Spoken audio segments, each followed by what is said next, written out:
TV, soyuducu ayda cəmi 40 manat. Düz ekranlı televizor ayda cəmi 40 manat. Paltaryuyan maşın cəmi 47 manat. Kompüter cəmi 49 manat. Bu qiymətləri əldən verməyin. Ətraflı məlumat üçün telefon 437 87 20. Express Kredit. Sizi düşünərək. Delloro Mebel'də qiymət bayramı başladı. Gloria Divan Kreslo dəsti kreditlə hər ay cəmi 50 manat. Mirage Stol dəsti ayda cəmi 55 manat. Diana yataq dəsti ayda cəmi 99 manat. Alıcıların rəğbətini qazanmış bu mebellərin kredit qiyməti ilk ödənişsiz və faizsizdir. Telefon 437 87 32.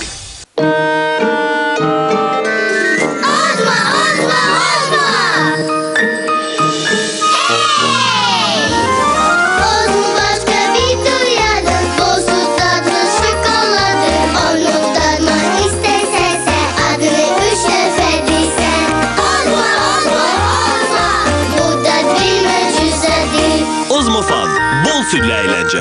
Bu da bir möcüzədir. Özünə baxmaq istəmirsən? Zinerit, sızanaqlara qarşı effektli dərman preparatı. Bir göz qırpımında təmiz və sağlam dəri.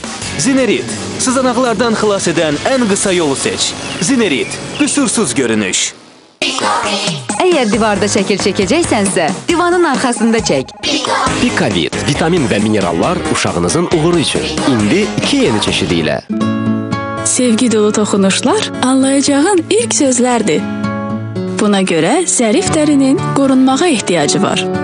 Yeni Pampers Premium Care uşaq bezi Drymax qatı ilə körpəniz üçün Pampers'ın ən yaxşı quruluğunu təmin edir. Üstəlik hazırki Pampers'dən 20% daha nazikdir.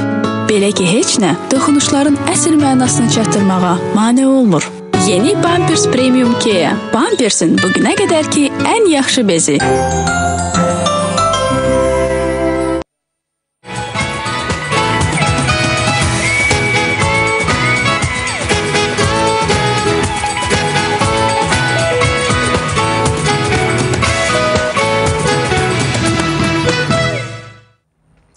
Hər vaxtınız xeyirli olsun. Xəzər televiziyasında Sağlıqlanın növbəti buraxılışını izləyirsiniz və hər vaxtınız xeyir olsun söyləyəndən sonra elə dərhal da keçid almaq istəyirəm bugünümüzün mövzusuna. Yəqin ki, çox maraqlandırır sizi ki, bugün sağlıqla da hər hansı bir xəstəlik haqqında danışılacaq, yoxsa hər hansı bir plastik əməliyyat haqqında. Amma mən sizə söyləyeyim ki, bugün dişlə bağlı danışacağıq. Daha çox günümüzün əsas mövzusu olaraq bunu götürmüşük. Estetik, belə deyək, diş, ümumiyyətlə stomatologiya hal-hazırdakı vəziyyəti, durumu necədir, buna aydınlıq gətirməyə çalışan həkimlərimiz bugün olacaq.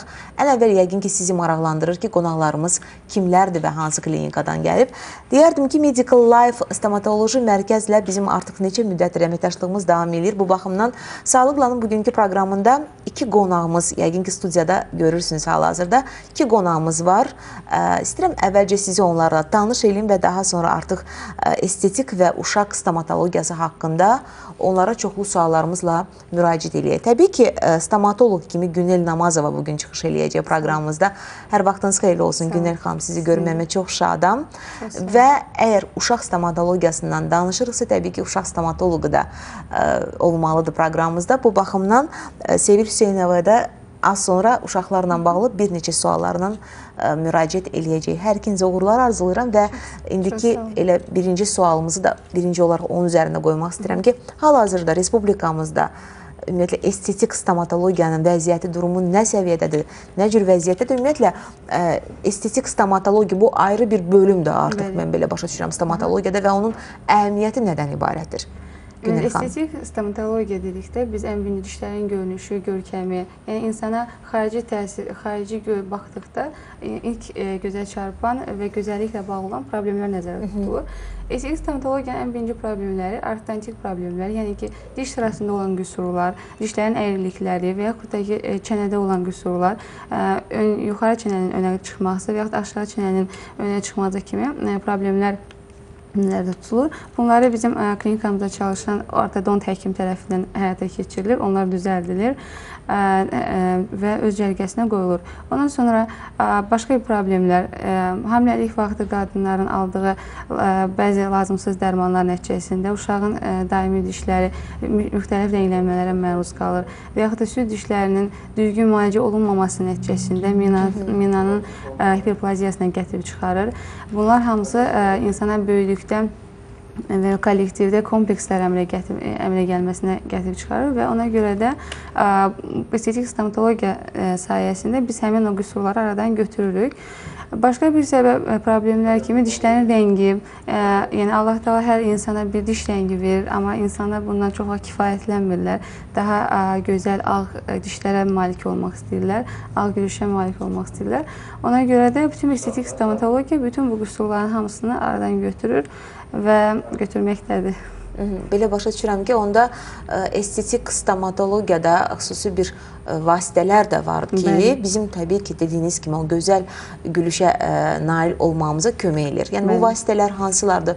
İstəyirəm bunu bizə açıqlayasın. Əgər diş ağartmadan danışmaq istəyirsinizsə, buyurun, elə ən əsas onun üzərində dayana bilərik. Hansı vasitələr var hal-hazırdakı diş ağartma üçün? Deməli, bizim klinikamızda diş ağartma dedikdə əsas 2 üsulla aparılır. Ev tipi və ofis tipi, yəni ki, ofis tipini mən edirəm. Ev tipi isə xəstəyə dərmanları verilir biz tərəfindən. Ona evdə bizim dediyimiz qaydaya uyğun özü istifadə edir.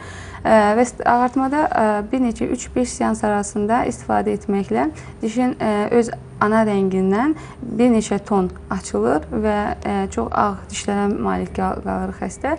Sadəcə xəstələrimizdə bunu demək istəyirəm ki, ağartma nəticəsində çox ağ dişlər olur, amma bəzi bəhlizlər saxlamaq məcburiyyətində qalırlar. Rəngli qidalardan çəkinməli olurlar və çox gözəl nəticələr əldə olunur. Hansı ki, yəni bu dişin rəngini dəyişə biləcək qidalardır. Peki, bunu bizə söyləyəsiniz? Məsəl üçün, kafeinli, çay, qəhvə, şokolad tərkibli qidalardan qaçmaq, məsəl üçün, rəngləyici, bizim yay mövsümündə olan gilənar, çiyələk kimi rəngləyici qidalardan qaçmaq, limon, portağal, naringi kimi qidalardan qaçmaq lazımdır sadəcə olaraq. Aydındır və o da müvəqqətidir təbii ki. Azaltmaq 2 həftə biraz, yəni onlar da məhdudlaşdırmaq. 2 həftə müddətində yeməsin. Sonra isə yəni ömrü boyu deyil. 2 həftə müddətində yeməsin və bununla kifayətdir. Amma Günel xanım, bax, siz başlayanda mən diqqətlə qulaq asırdım sizə. Dediniz ki, hər bir kəsə bir cür rəng verib. Anadan doğulandan hər bir kəsin dişinin rəngi bir cür olur. Təbii ki, burada irsi faktor da rol oynayır. Yəni, kifayət qədər baxırsan ki, o qədər də qulluq etməyə bilər həmin şəxs. Hər zaman bunu söyləyirəm proqramda. Amma onun dişləri, məsələn, rəngi çox ağdır, məsələn. Amma ömür boyu, məsəl üçün, dişlərinə xüsusi qulluq eləyən şəxs, gündə hətta 2-3 dəfə belə qulluq eləyən şəxsdə baxırsan ki, qida qəbul etdikdən sonra rənginə dəyişiklik var. Yəni, sarılığa doğru meyillik var. Bu nə ilə əlaqədardır? Ağ diş heç də sağlam diş demək deyil. Yəni, mövhüm olaraq. Yəni, dişin sağlamlığı bir başqa meyarlarda ölçülür.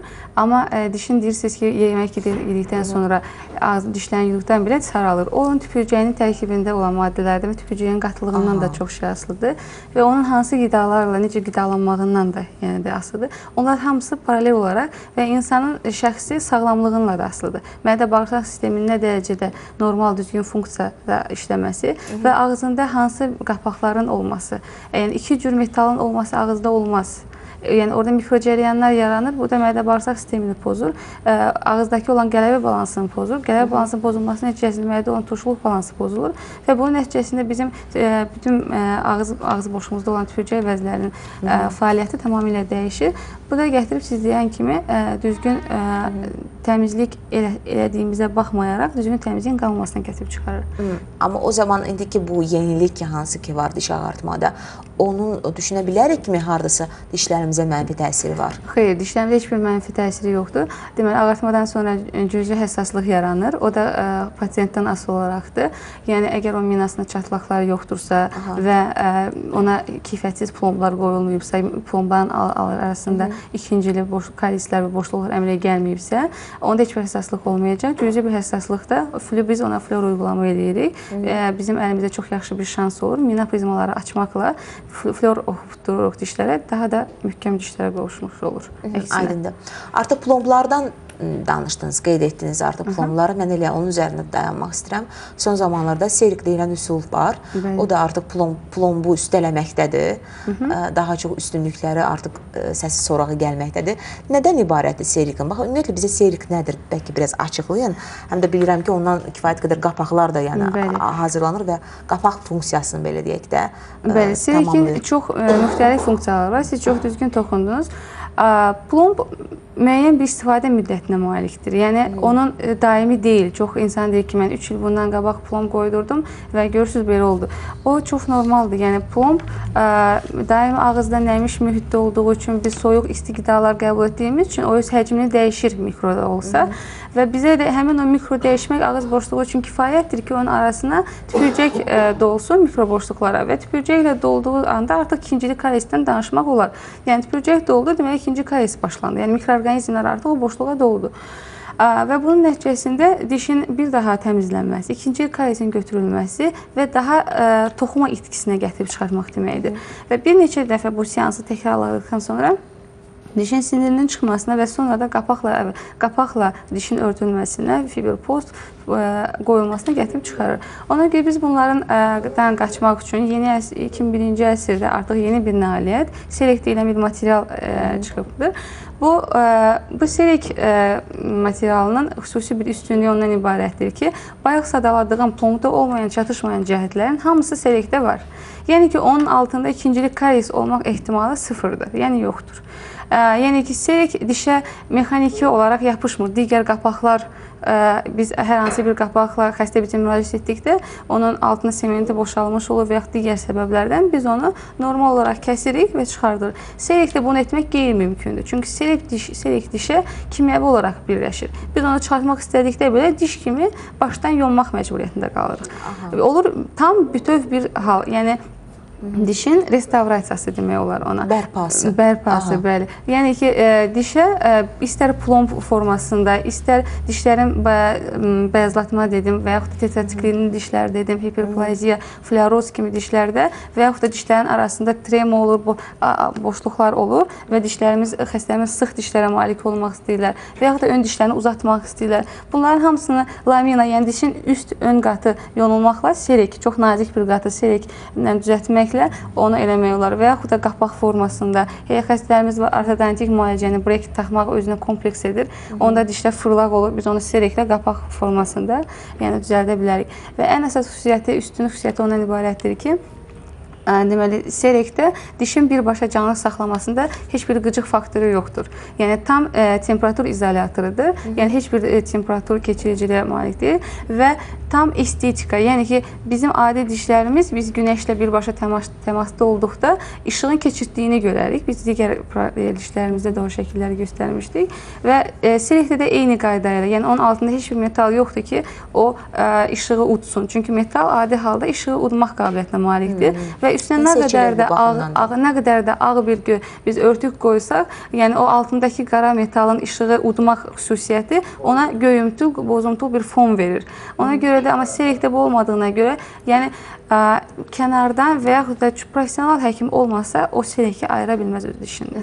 Hətta zirkonium qapağı da əvəzləmək qabiliyyəti, yəni üstünlüklər baxımından. Zirkonium və serik hər ikisi 21-ci əsrin ən son nailiyyətləridir estetik stomatologiyada.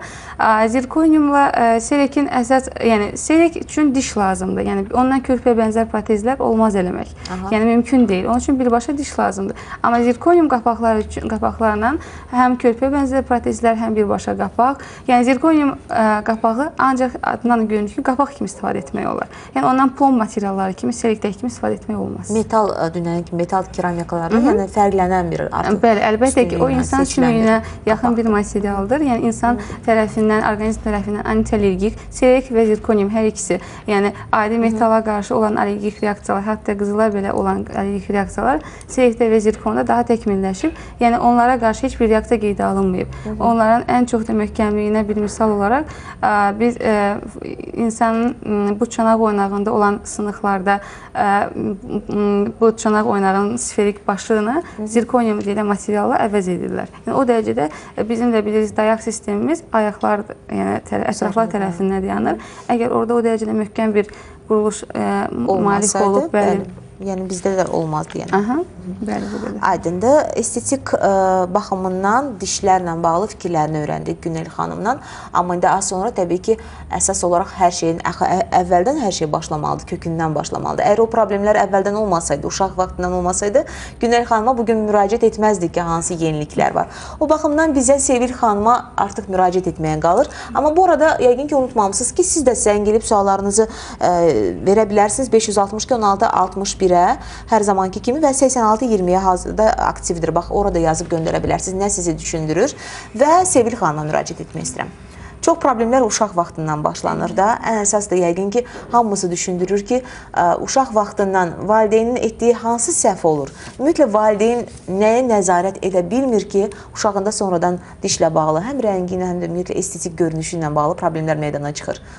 Bu da mı qida ilə əlaqəlidir? Necə? Yoxsa bambaşqa bir faktorlar da var burada? Bəli, bu uşaq yaşlarında uşaqların rast gələ biləcəyi stomatoloji problemləri həll etmək üçün ilk növbədə həm valideynlər, həm də valideynlər uşaqlarını ilk süd dişləri çıxan dövrdən artıq uşaq stomatoloqunun müayinəsindən keçirtməlidirlər. Çünki bu zaman uşaqlarda bir çox həm inkişaf anomaliyaları, həm diş çənə sistemində, diş çənə sisteminin böyüməsini və bir çox diş qüsurlarının əmələ gələ bilər. Bunun üçün bunu artıq uşaq stomatoloqu daha yaxşı görə bilir. Uşaqlarda baş verə biləcək ümumi xəstəliklərin, həmçinin də onların bu ümumi xəstəliklərin ağız boşluğunda ilk növbədə əmələ gətirdiyi təzahürləri daha yaxşı görür və uşağa daha erkən dövrdən bu yardımı, stomatoloji yardımı göstərə bilir. Həmçinin uşaq stomatoloqu uşağın psixologiyası ilə daha yaxından tanışdır. Və həmçinin ancaq onu da söyləyim ki, uşağın öz valideynlərindən daha yaxşı öz uşağının psixologiyasını heç kim bilə bilməz. Ona görə də əziz valideynlər, sizə üzümü tutub söyləmək istəyərdim ki, uşaqları həkimlərlə, ağ xalatlarla, iynə ilə qorxuzmasınlar. Uşağı ilk süd dişləri çıxan kimi, ya heç bir problem olmasa da belə, müntəzəm olaraq hər 6 aydan bir uşaq stomatoloqu yanında müayinədən keçirsinlər. Zəngimiz var. Sizinlə söhbətimizi davam etdirəcəyik mütləq. Alo. Alo, salam. Salam. Həkimlərimizi salamlayıram, sizi də salamlayıram. Mən uşağımla bağlı bir sual vermək istəyirdim. Deməli, hal-hazırda qızımın 7 yaşı var.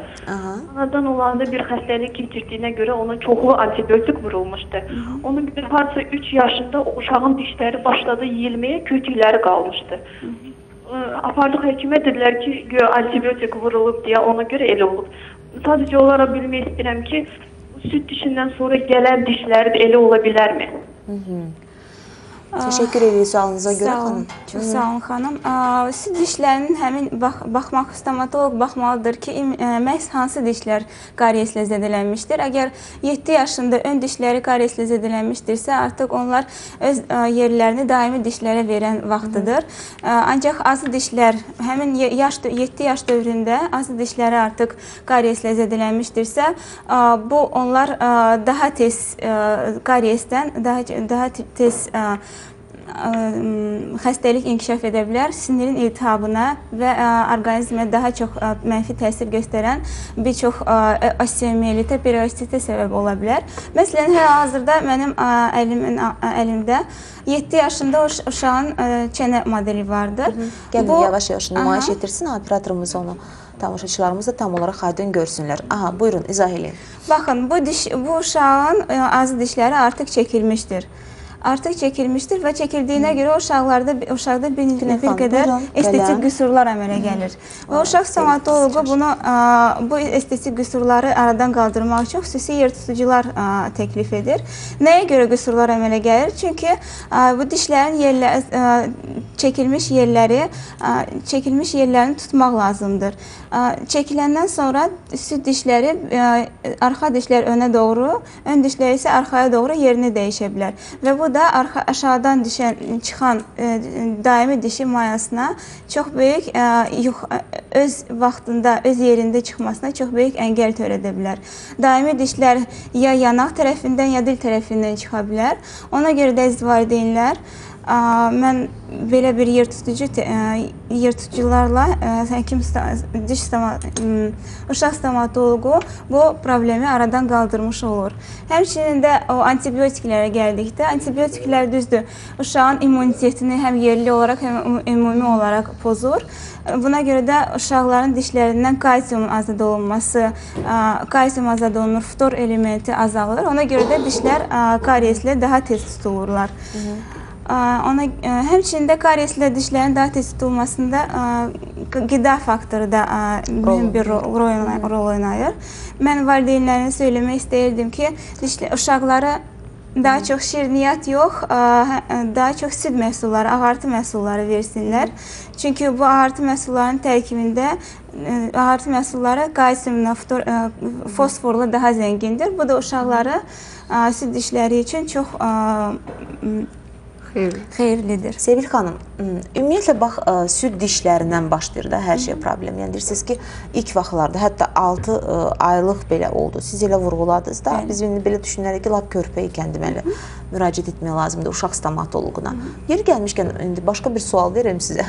Bax, uşaq stomatoloqu ayrıca bir, yəni artıq stomatoloqdur, böyüklər üçün artıq. Bunları fərqləndirən nədir ki? Bunları fərqləndirən odur ki, uşaq stomatoloqu uşaqların süd dişlərinin, uşaqların diş çənə sistemində olan fərdi inkişaf qanuna uyğunluqlarını böyüməsi haqqında daha yaxşı məlumata malikdir və uşaqlarda əmələ gələn bu xəstəliklərini daha tez vaxtında müalicə ilə diaqnoz qoya bilər və həmçində müalicə edə bilər. Aydındır. İndi keçirəm əsas sualıma. Süd dişləri vaxtında müalicə olunmazsa, çox vaxt bunun hətta çıxarılması kimi də başa düşürlər. Mən istəyirəm ki, bunları səhv salmasınlar. Süd dişləri vaxtında müalicə olunmazsa, bu nə kimi problemlər ortaya çıxara bilər ki, gələcəkdə? Süd dişləri... Ağız boşluğunda təbii ki.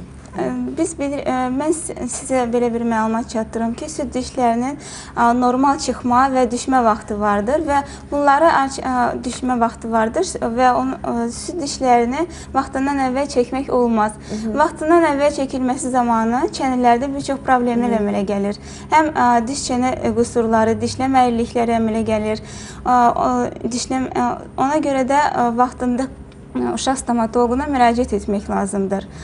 Həmin göstərdiyim kimi bu qüsurları ilk yaş dövrlərində yer tutucularla, xüsusi çıxan trenerlərlə, həmçinin də artıq uşağın 6-7 yaşından böyükdürsə, 11 yaşına qədər çatmışdırsa, breketlər vasitəsilə bu qüsurlar aradan qaldırılmış olur. Sevil xanım, ümumiyyətlə, bax, süd dişlərinin vaxtında çıxaran valideynlər olur da. Necə baxırsınız buna? Ümumiyyətlə, olarmı? Vaxtında yoxsa vaxtında? Daha doğrusu vaxtsız belə deyim. Ümumiyyətlə çıxarılması. Xeyr, vaxtsız çıxarılması düzgün olmayan bir haldır. Çünki bütün dişlərin öz vaxtında düşmə və çıxma vaxtı vardır. Bunları, məsələn, ön dişlər çox zaman 6 yaşında çıxır, daimi dişlər.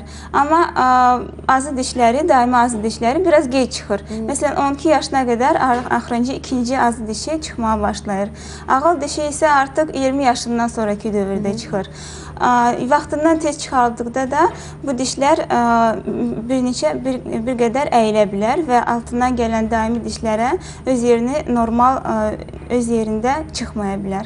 Süd dişlərinin ümumiyyətlə əgər problem kariyesdədirsə, deyirsiniz ki, bax qidaları xoşlayırlar da uşaqlar. Bunlar vaxtında kariyesi yaradırsa, o zaman çıxarılmaq daha yaxşıdır da. Xeyr, kariyesi vaxtında müalicə etmək lazımdır ki, ondan sonra sinirin iltihabı, periodontit, periostit, osteomiyelit kimi bir xəstəlikləri gətirib çıxartmasınlar. Aydındır. Bir də bax elə kariyesdən söz düşmüşkən, bir də daha nələr təsir edə bilər kariyesin yaranmasına uşaqlarda? Uşaqlarda ilk növbədə genetik faktorlar rol oynayır. Həm anada, həm atada artıq çürüklər çox irsi olaraq kariyesi tutulma ehtimalı çoxdursa, bu irsi olaraq uşaqlara da ötürülə bilir. Bu birinci faktor. İkincisi qidalanma faktorudur. Yəni bu bayaq qeyd etdiyim kimi uşaq kalsiumla, fosforla daha zəngin qidalar yeməlidir. Şirniyyatlardan qaçmalıdır. Həmçinin də uşağın ağız boşluğunun gigiyenasına fikir verməlidir. Mən burada bir maket var. Sizə ağız boşluğunu necə düzgün qulluq etməyi haqqında danışmaq istəyərdim. Dişləri biz gündə 2 dəfə səhər yeməyindən sonra və axşam yatmazdan öncə təmizləməliyik. Üzr istəyirəm. Yuxudan durarkən qida qəbul etməzdən əvvəl, yəni yuyulmamalıdır. Necə? Düzgün başa düşdüm sizi? Yuyula bilər, sadəcə yaxalana bilər dişlər. Ondan sonra artıq konkret olaraq diş fırçası ilə yuyulmalıdır. Biz amma əksini edirik hər zaman. Yəni qida qəbul etməzdən əvvəl dişlərimizi yuyur. Yeməli gəlir ki, hamı belə edir. Daha sonra səhər yeməyini tutaq ki, yeyirik. Yox. Əvvəlcə xüsusi ayaqqalıcılarla yaxalamaq, ondan sonra isə yemək qida qalıqlarını dişlərdən təmizləmək üçün artıq fırça vasitəsilə təmizləmək lazımdır. Sonra fırçalamalıdır. Nə cür qaydada bu olmalıdır? Bizə izah eləyin. Baxın, diş fırçası dişlərə müəyyən bir bucaq altında, 45 dərəcəli bucaq altında tutulmalıdır və diş fırçası diş ətindən dişə doğru hərəkətlər etməlidir. Hətta diş ətindən? Bəli, diş ətindən dişə doğru. Bir istiqamətdə. Yuxarıdan aşağı. Aşağı dişlər aşağıdan yuxarı formada təmizlənməlidir. Bir çox həm valideynlər, həm uşaqlar səhv olaraq dişlərini belə qorizontal hərəkətlərlə yuyurlar. Bu tamamilə doğrudur. Bu səhv diş çox insan belə edir. Bəli. Çünki bu zaman bizim dişlərin diş ətləri çox zədələnirlər. Bu zaman atrofik gingivitlər kimi, dişlərin diş ətinin resesiyası kimi mənfi bir arzu olunmaz hal meydana çıxır. Bunda artıq həkim stomatoloq çox böyük müalicələr aparılmalıdır ki, bu yerinə qayıtsın. Nə qədər dəqiqəyə tutaq ki, bu olmalıdır? Ən azı 3-4 dəqiqə ərzində dişlər yuyulmalıdır. Dişlər əsasən segmentlərə bölünür. Arxa dişlər, ön dişlər və arxa nahiyə və ön nahiyə. Hər bir nahiyə, hər bir segment 10 dəfə olaraq yuyulmalıdır. 10 dəfədən az olunmaqla yuyulmalıdır. Həmçinin biz yaddan çıxartmamalıyıq ki, dilimizdə təmizləməliyik. Fırçanın arxa hissəsində xüsusi bir çıxıntılar vardır. Onların vasitəsilə dilimizi təmizləməliyik. Həmçinin dişlərin bütün sətlərini, oral sətlərini, çeynəmə sətlərini təmizləmək lazımdır. Karies ən çox çeynəmə sətlərindən əmələ gəlir. Bəli. Onları ya müsbət, ya da çıx, belə üstəgəl formasında, ya da X formasında təmizləmək lazımdır fırçanı sürüşdürərək. Belə. Diş ağzımızın. Mən ona görə minnətdarlığımı bildirirəm ki, həm də bu qaydaları əslində bilməyən şəxslər çox idi, gəlin etiraf eləyək. Siz 3-4 dəqiqədən danışırsınız, amma bəlkə biz səbrimiz o qədər çatmır bəlkə də bir dəqiqə olar Günel xanım, yox bəlkə də 1 dəqiqə, 2 dəqiqə, uzağı 2 dəqiqə belə deyək. İşə və məktəbə gecikəndə. Bəli, amma 3-4 dəqiqə əslində olmalıdır, bu limit artıq qoyulubsa gərək buna əməl eləyək hər zamanda. Özü də qaydasına fikir verdim, çox insanlar bax dediyiniz o səhv qaydada, yəni fırçalayırlar. Bir də bax, diş fırçası necə olmalıdır? Bəlkə bunu da bizə izah eləyəsiniz. Bəli. Nə qədər müddətdən sonra dəyişilməlidir? Diş fırçası əslində hər 6 aydan bir dəyişilməlidir. Müxtəlif diş fırçaları vardır. Bəzi diş fırçalarının üzərində rənglər, boya maddələri vardır ki, onların rəngi keçdikcə artıq diş fırçası dəyişdirilməlidir. Diş fırçası dişdə olan xəstəliklərdən, diş əti xəstəliklərinə görə asılı olaraq bir neçə cür olurlar. Məsələn, onların fırçanın həmin bu lifləri yumşaq, orta və çox sərt bir olan üç növ ola bilər. Əgər uşaqda və böyükdə diş əti xəstəlikləri vardırsa, stomatoloq da çox yumşaq diş fırçasını almağı onu məsləhət görür. Diş əti problemi dedikdə qanamalar mı götürülür? Bəli, gingivit, parodontoz, parodontit kimi xəstəliklər. Həmçinin də əgər uşaq breket taxırsa, bu breketlərin daha yaxşı qulluq etməsi, breketli dişləri daha yaxşı qulluq etmək üçün... Breket dediyiniz bu... Bəli, tellər. Dişlərin üzərinə taxılan, səhv etmirəmsə, daha da sıx-sıx olmasına xidmət edən bir vasitədir. Bəli, dişlərin düzəlməsi üçün lazım olan bir vasitələrdir. Məsələn, ön dişlərdə aralıq müşahidə olunursa, o breketləri taxarkən bir müddətdən sonra dişlər birləşir, bitişik olur daha da. Bax, görürsünüz, bu qaydada, yəni... Onlar üçün də xüsusi fırçalar mövcuddur. Onlar da hər yerdə onları tapmaq mümkündür. Alo deyək, davam etdirəcəyik Sevil xanım. Alo. Salam xanım. Salam. Sizə salamlayıram həkimlərə. Çox sağ olun, eşidirik sizi. Həkimə sualım vardı, 2 sualım vardı. Zəhmət olmasa onlar cavablandırardı. Birincisi oğlumla bağlıdır. Buyurun. 9 yaşı var. Həddən artıq karyesli dişləri var idi. Biz 2 il bundan əvvəl mən o dişləri çəkdirdim. Bilmək istəyirəm ki, o dişlərin yerinə diş çıxacaq, ya hələ ki çıxmayıb. Çünki diş tökən vaxtı da hələ çıxmayıb. Bir də onun boğazı tərəfdə, boğazı aşağı tərəfdə o vəzi var. Bir noxud boyda belə deseyloru dildə vəzi var. O dişlərdən ola bilər ya yox.